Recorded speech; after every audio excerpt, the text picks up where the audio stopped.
मैं अभी मौर्य आप लोगों का एक बार पुनः स्वागत करता हूं अपने इस YouTube फैमिली में। आज जो हम बात करेंगे वो बात करेंगे एंशिएंट हिस्ट्री की। इससे पहले यार जो भी हमारी क्लास चल रही थी उसके आगे की बात आज हम इस क्लास में करेंगे, ठीक है। फिलहाल में अगर इससे पहले की क्लास अटेंड नहीं की तो उसका लिंक नीचे डिस्क्रिप्शन में दिया जा रहा है, आप वहां से जाकर के क्लास को अटेंड कर सकते हैं, ठीक है। फिलहाल में सिंधु घाटी सभ्यता जो थी हमारी, इंडस वैली सिविलाइजेशन, उसको हम पूरी तरीके से समाप्त कर चुके हैं। उसके बाद आज जो हम नया चैप्टर स्टार्ट करेंगे उसको बड़े ही बेहतरीन तरीके से और एक नए उत्साह के साथ कंप्लीट करने का प्रयास करेंगे, जो कि है हमारा क्या, सिंधु घाटी सभ्यता के बाद जिसका हम अध्ययन करने वाले हैं वो है एंशिएंट हिस्ट्री में आता है हमारा क्या, वैदिक सभ्यता। क्या आती है, वैदिक सभ्यता। वैदिक सभ्यता की बात आज हम करेंगे एंशिएंट हिस्ट्री में।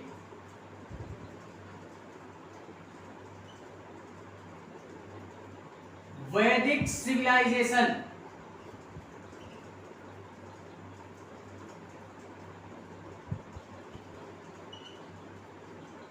इसकी बात आज हम करेंगे, ठीक है। और इसको हम इस प्रकार से इसका अध्ययन करेंगे कि अगर इस चैप्टर से कोई भी क्वेश्चन हमारा बनता है तो वो जाना नहीं चाहिए, ठीक है। फिलहाल में अगर क्लास अच्छी लगे तो लाइक करना, कमेंट करना और हाँ, चैनल को सब्सक्राइब जरूर करना, ठीक है। अगर पसंद आती है क्लास तो बाकी कोई जोर जबरदस्ती नहीं है। जो बात कर रहे थे हम वो किसकी बात कर रहे थे, ऋग्वेद की। क्या बात कर रहे थे, ऋग्वेद की बात हम इसमें कर रहे थे।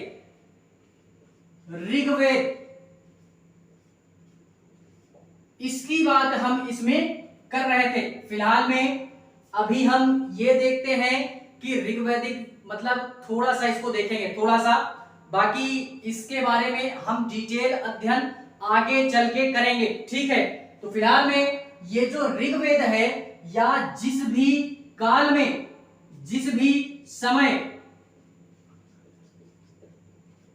जिस भी काल में, जिस भी काल में या समय में ऋग्वेद की रचना होती है, ऋग्वेद की रचना, ऋग्वेद की रचना होती है, होती है, उस काल को, उस काल को हम क्या बोलते हैं, ऋग्वैदिक काल। ऋग्वैदिक काल,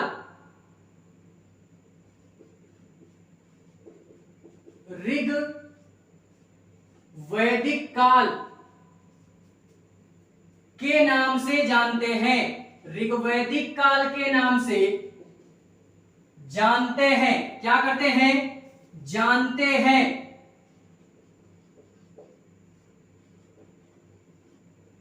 या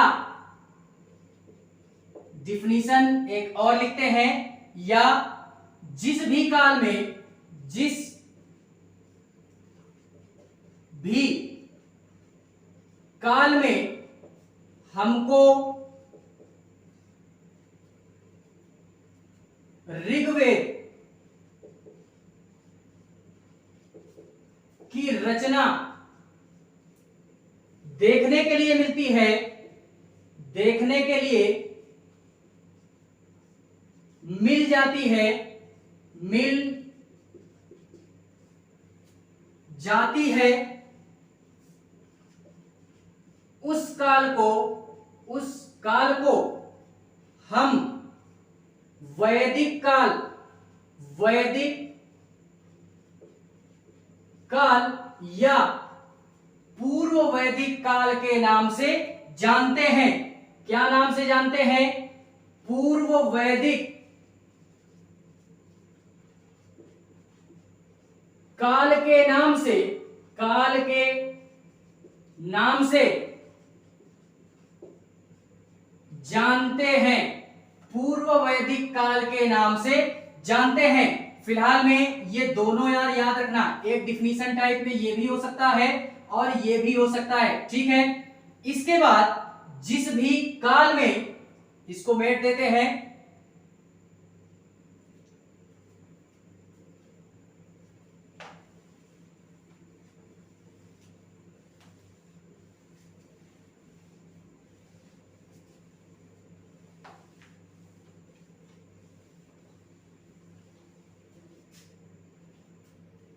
देखते हैं जिस भी काल में, जिस भी काल में हमको बाकी बचे हुए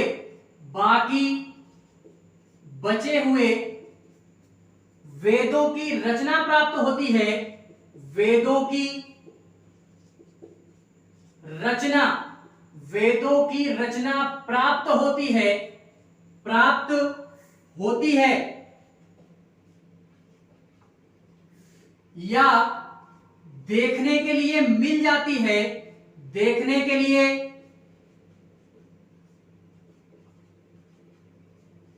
मिल जाती है, उस काल को हम क्या बोलते हैं? उत्तर वैदिक काल के नाम से जानते हैं। उत्तर वैदिक काल के नाम से जानते हैं, नाम से जानते हैं, ठीक है। फाइनली बाकी बचे हुए हमारे कौन कौन से वेद हुए? तो पहली बात की हमने ऋग्वेद की, ऋग्वेद में या जिस काल में ऋग्वेद की रचना मिलती है उसको हम लोग ऋग्वैदिक काल, वैदिक काल या पूर्व वैदिक काल के नाम से जानते हैं। और बाकी बचे हुए जो भी हमारे वेदों की रचना है, जैसे कौन कौन से वेद? ऋग्वेद को छोड़ करके सामवेद, यजुर्वेद और अथर्ववेद,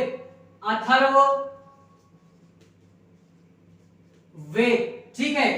तो ये जो तीनों हमारे वेद हैं, इनकी रचना जिस भी काल में होती है उसको हम लोग उत्तर वैदिक काल के नाम से जानते हैं, ठीक है।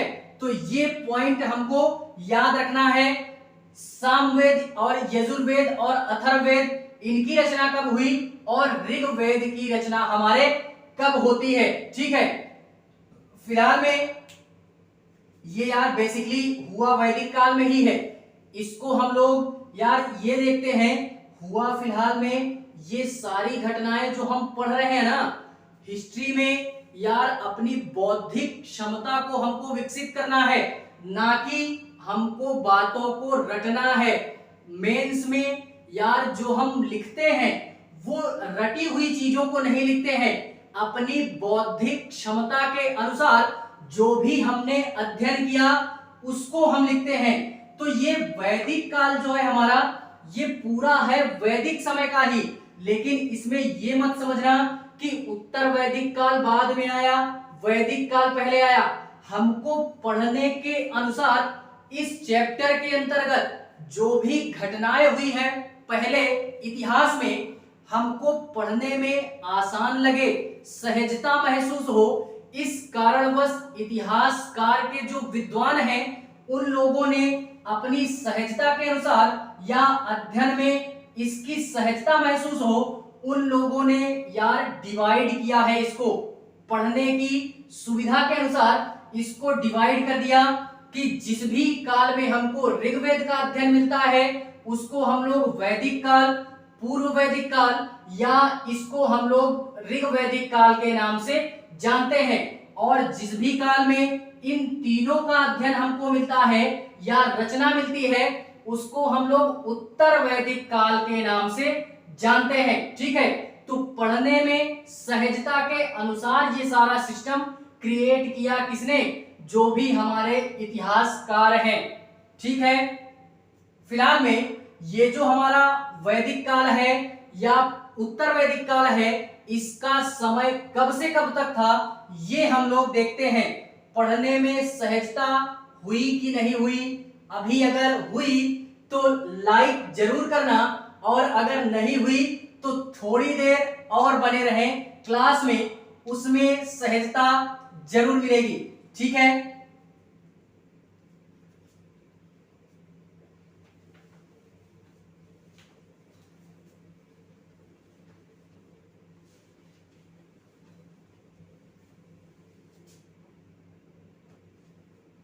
देखते हैं वैदिक काल या सिविलाइजेशन में जो भी हमारा पूर्व वैदिक काल है या वैदिक काल है, वैदिक काल या पूर्व वैदिक काल, पूर्व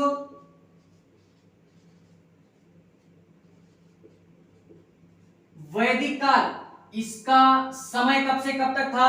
पहली बात, ये वैदिक जो काल है इसका टोटल समय, टोटल जो हमारा समय है वो है हमारा कब से?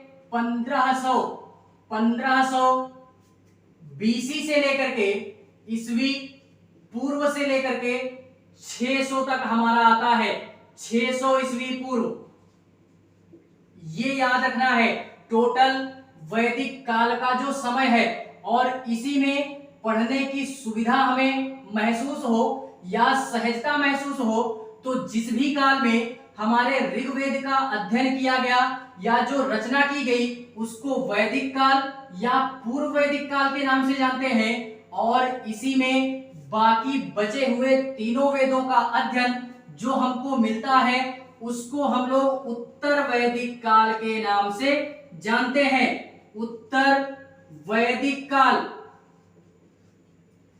उत्तर वैदिक काल के नाम से जानते हैं। अब इसमें ये देखते हैं कि वैदिक काल को इतिहासकार ने कब से कब तक के समय में रखा और उत्तर वैदिक काल को इतिहासकारों ने कब से कब तक के समय में इसको डिवाइड किया।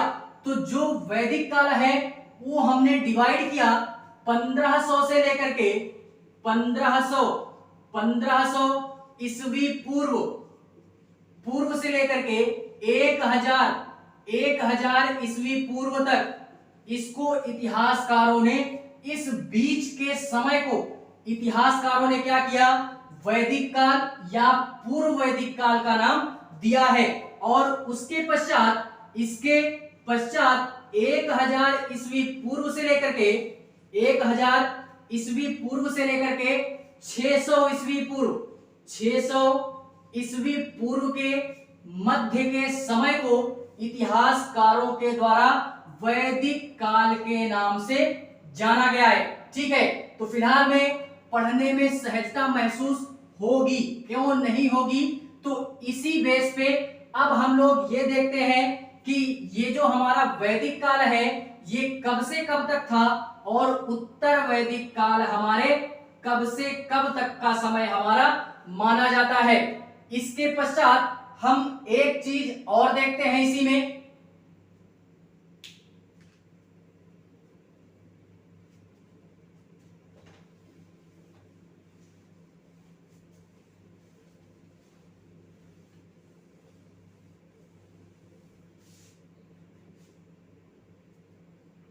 देखते हैं। इसके अलावा सारी बातें हमने कर ली। इसमें अब जो हम बात करते हैं, जैसे हम लोगों ने सिंधु घाटी सभ्यता में बात की थी कि जो भी हमारे सिंधु घाटी सभ्यता के लोग थे उनके निर्माता कौन थे। तो फिलहाल में उस वीडियो को देख लेना या उस क्लास को अटेंड करना, तो वहां से सारी चीजें दिख जाएंगी।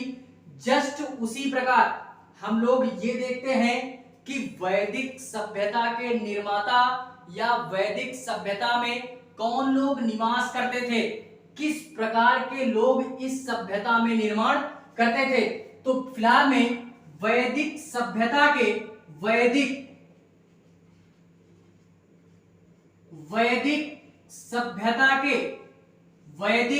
सभ्यता के निर्माता क्या थे? वैदिक सभ्यता के जो निर्माता थे, वैदिक सभ्यता के जो निर्माता थे, कौन थे निर्माता? वो आर्य जाति के लोग थे। कौन थे? आर्य जाति के लोग थे। आर्य जाति के लोग थे। और ये जो आर्य जाति के लोग थे, क्या यह इंडियन थे? नहीं, ये इंडियन नहीं थे, ये बाहर से आए हुए थे हमारे, यानी यह एक प्रकार से विदेश से आई हुई जाति थी, आर्य जाति।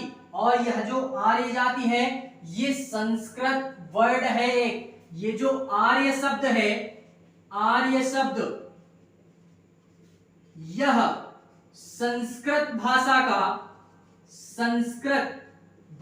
का एक शब्द है,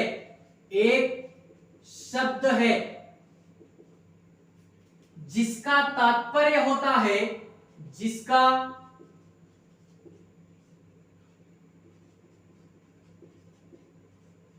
तात्पर्य होता है, क्या होता है? ऊंचा या श्रेष्ठ। क्या होता है? ऊंचा या श्रेष्ठ होता है। ऊंचा या श्रेष्ठ होता है, ठीक है, ऊंचा होता है या श्रेष्ठ होता है, लेकिन किस स्तर पर? वो भाषा के स्तर पर। यह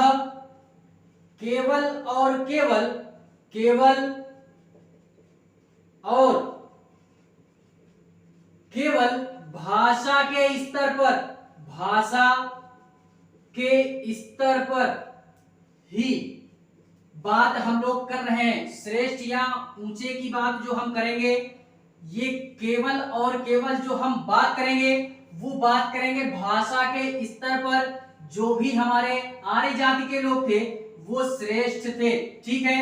तो ये बात हुई हमारी किसकी? कि वैदिक सभ्यता के लोग क्या थे, या किस प्रकार के लोग वैदिक सभ्यता में निवास करते थे। और ये लोग अपने आप को क्या बोलते थे? ऊंचा या सर्वश्रेष्ठ मानते थे। किस लेवल पे? ये केवल और केवल भाषाई स्तर पे ही अपने आप को ऊंचा या सर्वश्रेष्ठ दिखाने का प्रयास करते थे।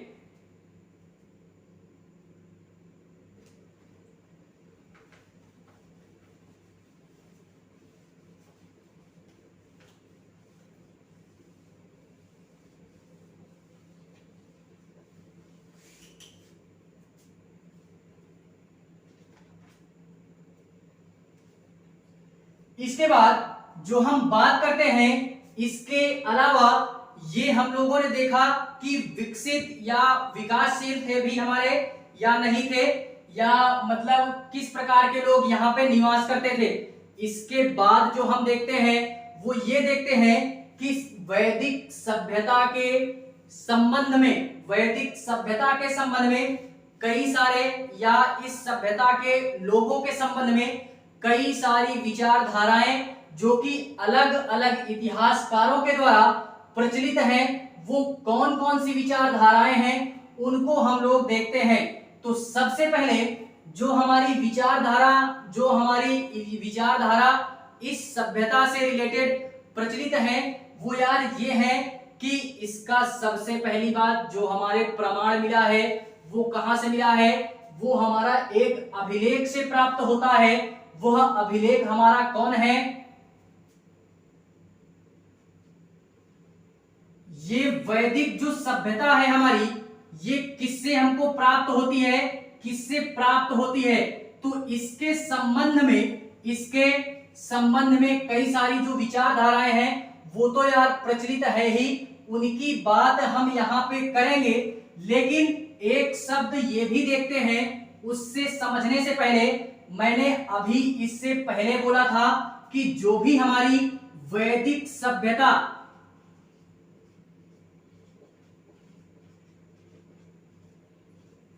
वैदिक सभ्यता के जो लोग थे या निर्माता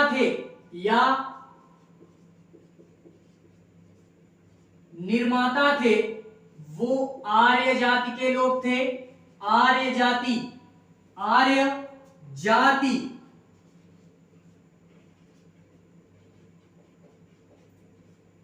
लोग थे, आर्य जाति के लोग थे। और ये जो आर्य जाति थी, यह जो आर्य जाति थी, यह मूल रूप से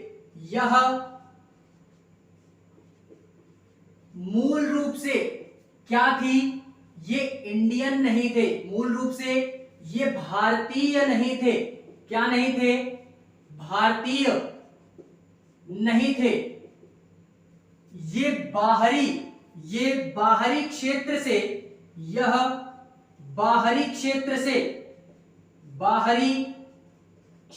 से भारत में प्रवेश करते हैं। भारत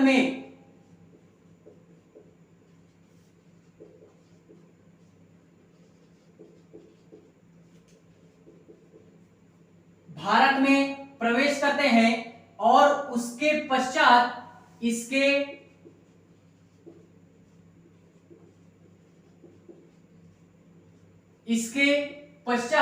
क्या करते हैं? इसके पश्चात ये यहीं पर निवास करने लगते हैं। भारत में ही, भारत के बाहर से आते हैं और भारत में ही निवास करने लगते हैं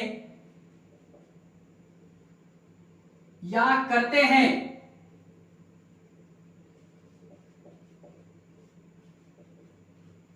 तो इन्हीं को यार हम लोग ये बोल देते हैं कि ये वैदिक सभ्यता के हमारे क्या थे? निर्माता थे। एक सभ्यता विकसित हो जाती है, इसी को हम लोग वैदिक सभ्यता के नाम से जानते हैं।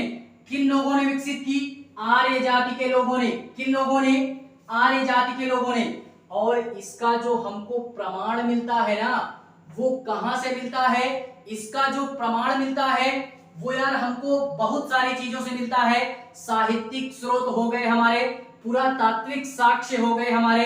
इन सारी चीजों से हमको साक्ष्य प्राप्त होते हैं, या जो हमारे इतिहासकार हैं, पुरातत्वविद लोग हैं, वो लोग यार खुदाई करते हैं और जैसे ही उनको चीजें प्राप्त होती हैं उसी के अनुसार वो लोग अनुमान लगाते हैं या कल्पना करते हैं या उन साहित्यिक स्रोतों का अध्ययन करते हैं, जिससे यह पता लगता है कि यह किस काल का समय था या किस सभ्यता के लोग यहाँ पे निवास करते थे। तो फाइनली इतनी सारी चीजें इसमें समझ गए होंगे, लेकिन इसमें जो विचारधाराएं प्रचलित हैं अलग अलग इतिहासकारों द्वारा, उसको हम लोग देखते हैं कि किस इतिहासकार ने आर्य जाति के लोगों पर टिप्पणी की है या वैदिक सभ्यता के रूप में बताया है या जानकारी इसकी दी है। देखते हैं जो हमारे इतिहासकार हैं उनमें सबसे पहली बात मैं करूंगा मैक्स मूलर की। किसकी बात करूंगा? मैक्स मूलर की बात हम करेंगे।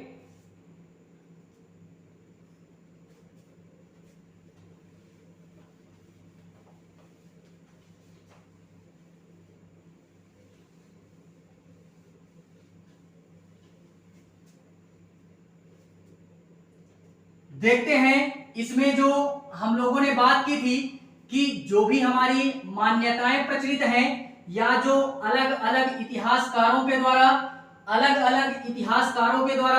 जो भी विचारधाराएं प्रचलित हैं, अलग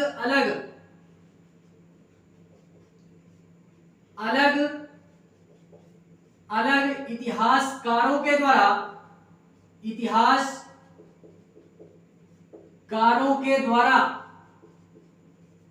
जो भी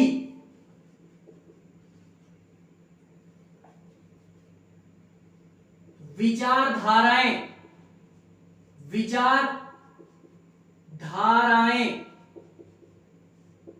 जो भी विचारधाराएं हैं वो कौन कौन कौन सी विचारधाराएं हैं और किस इतिहासकार के द्वारा कौन सी विचारधारा हमारी दी गई है आर्य जाति के लोगों के लिए। तो सबसे पहले जो हम बात करेंगे वो बात करते हैं मैक्स मूलर की। मैक्स मूलर की बात करते हैं। यह एक प्रकार के इतिहासकार हैं जो कि इनका मानना यह है, मैक्स मूलर के अनुसार इनका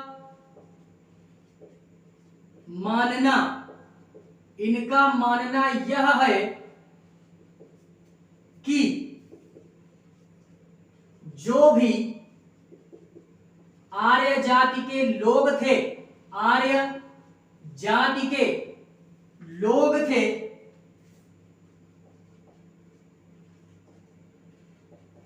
वो क्या करते थे, जो आर्य जाति के लोग थे, वो आर्य जाति के जो लोग थे वो मध्य एशिया से भारत में प्रवेश करते हैं। मध्य एशिया से भारत में प्रवेश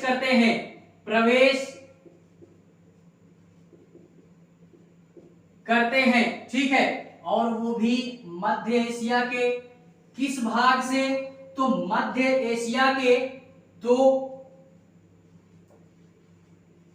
मध्य एशिया के आल्प्स पर्वत वाले क्षेत्र से, आल्प पर्वत के आसपास के क्षेत्र से, आसपास के क्षेत्र से ये आर्य जाति के लोग, ये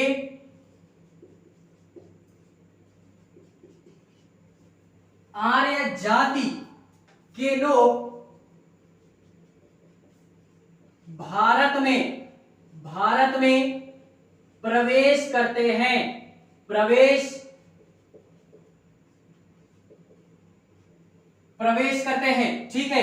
तो ये चीज याद रखनी है कि अलग अलग अगर इतिहासकारों के विचारधाराएं की बात करें तो उनके जो विचारधारा है वो ये है कि मैक्स मूलर के जो अनुसार हम बात करें, इनका मानना ये है कि ये जो आर्य जाति के लोग थे ये मध्य एशिया वाले क्षेत्र से भारत में इंटर करते हैं और मध्य भारत से इंटर करते हैं, किस भाग से, आल्प्स पर्वत वाले क्षेत्र से ये इंडिया में क्या करते हैं, इंटर करते हैं। और इसी बात को, इसी तथ्य को और विस्तृत रूप से डॉक्टर संपूर्णानंद ने इनमें जो बात कही, इसी बात को, इसी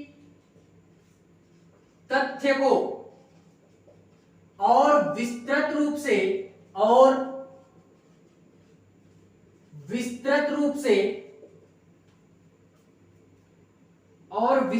से जो कहा है,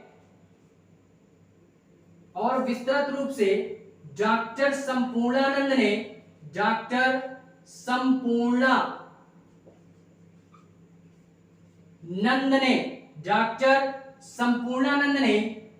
कहा है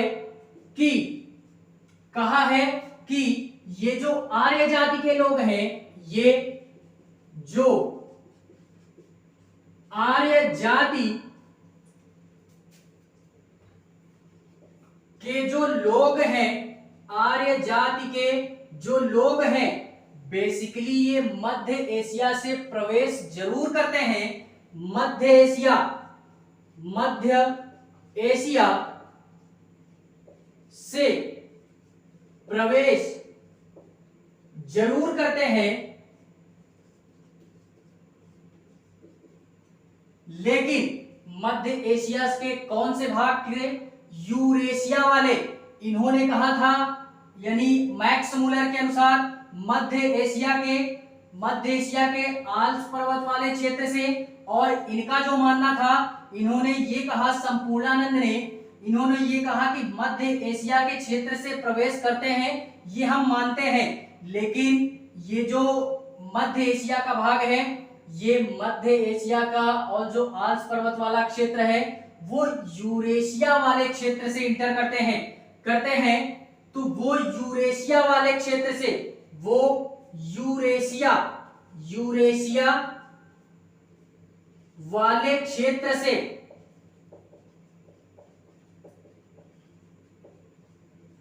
भारत में क्या करते हैं, प्रवेश करते हैं। यूरेशिया क्या होता है, एशिया और यूरोप दोनों मिलकर के हमारा क्या बना, यूरेशिया। एशिया और यूरोप के मध्य के भाग से ये आर्य जाति के लोग भारत में इंटर करते हैं, जिसको हम लोग यूरेशिया के नाम से जानते हैं। इस तथ्य को किसने प्रमाणित किया, तो इस तथ्य को इतिहास में जो जगह प्रदान की गई या जो प्रमाणित करके इतिहास में इसका वर्णन किया गया है, वो डॉक्टर संपूर्णानंद के अनुसार इस तथ्य को विस्तृत रूप में इतिहास में जगह दी गई है। ठीक है, तो फिलहाल में इन दो तथ्यों को भी हमको याद रखना है कि वो अलग अलग इतिहासकार हमारे कौन हैं, जो कि हमारा इस विचारधारा से या इस विचारधारा को प्रमाणित करते हैं। ठीक है, इसके बाद जो हम बात करते हैं वो ये बात करते हैं कि कुछ हमारे भारतीय इतिहासकार हैं जिन्होंने यह कहा है कि जो आर्य जाति के लोग हैं वो कहां से आते हैं या किस साइड से आते हैं, भारत में किस प्रकार से वो इंटर करते हैं। तो ये हुए हमारे कुछ हमारे इतिहासकार। अब जो हम बात करते हैं वो कुछ इंडियन इतिहासकारों की बात हम करते हैं।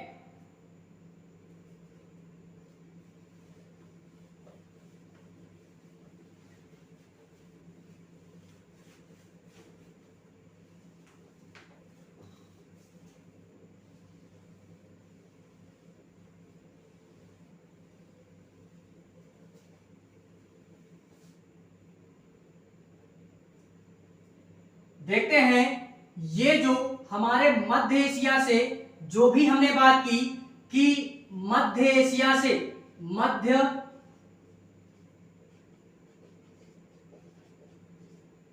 एशिया से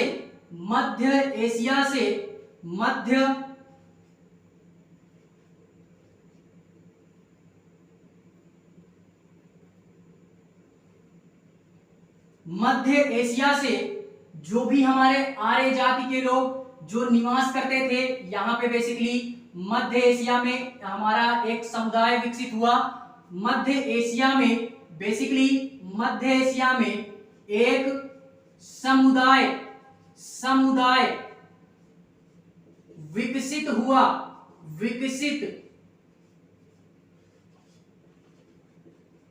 मध्य एशिया में एक समुदाय विकसित हुआ जो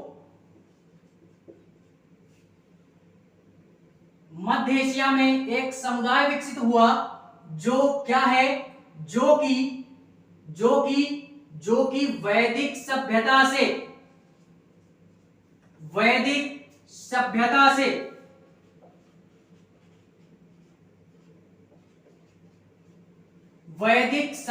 से मैच करती थी।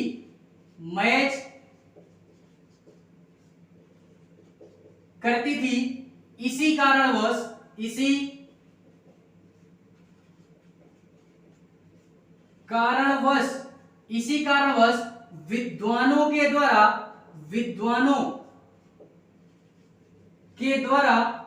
यह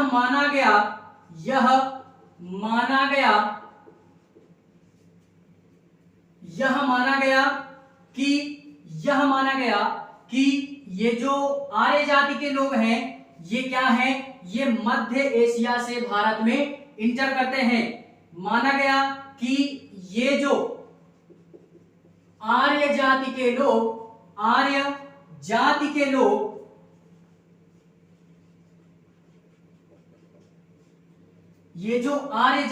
लोग थे, ये मध्य एशिया से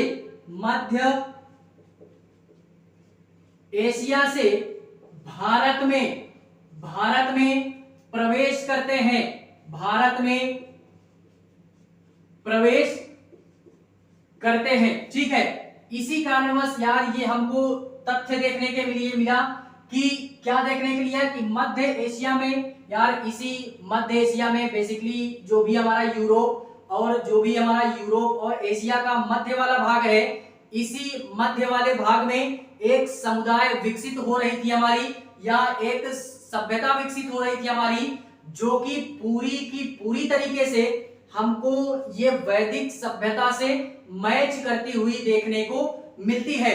इसी कारणवश जो भी हमारे विद्वान हैं या इतिहास के विद्वान हैं या जो भी इतिहासकार हैं, उनके द्वारा यह माना गया कि हाँ, जो भी हमारे वैदिक सभ्यता के लोग हैं वो मध्य एशिया से ही भारत में क्या करते हैं, इंटर करते हैं। तो यह बात प्रमाणित हो गई। ठीक है, फिलहाल में अगर इतनी चीजें नोट कर लिए होगे तो अच्छा है, समझ में आ गया होगा तो बेटर है, नहीं समझ में आया तो और बेटर है, क्लास को एक बार फिर से रिवाइंड करके देखें, समझ में आएगा यार। ठीक है, फिलहाल में क्लास अगर अच्छी लगे तो लाइक करना, कमेंट करना और हाँ, चैनल को सब्सक्राइब जरूर करना, तनिक भी अगर हेल्प मिलती है इस क्लास से तो। ठीक है, बाकी मिलते हैं किसी नेक्स्ट क्लास में, इसी के अगले पार्ट के साथ मिलते हैं नेक्स्ट क्लास में। तब तक के लिए